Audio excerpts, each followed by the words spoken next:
داداش کی میریم؟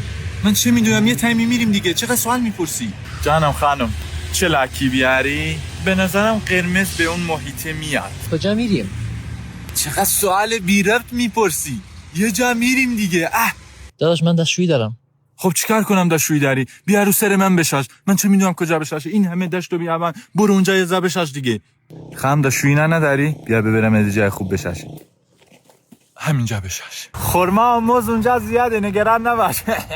داداش غذا با شماست؟ داداش اونجا چیزای بهتری از واسه خوردن. البته تو غذای خودتو بیار، فکر نکن به تو چیزی برسه. خانم اگه شب راحت نیستی میخوای بیا تو چادر من. داداش من شب جا ندارم، کجا بخوابم؟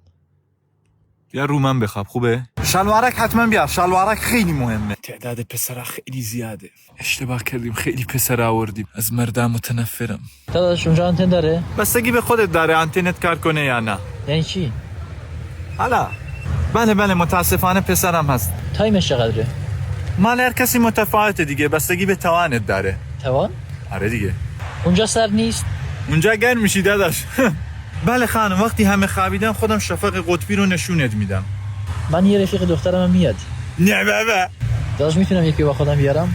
دختری یا پسر؟ پسر. خودت هم نه، خودت هم حذف میکنم.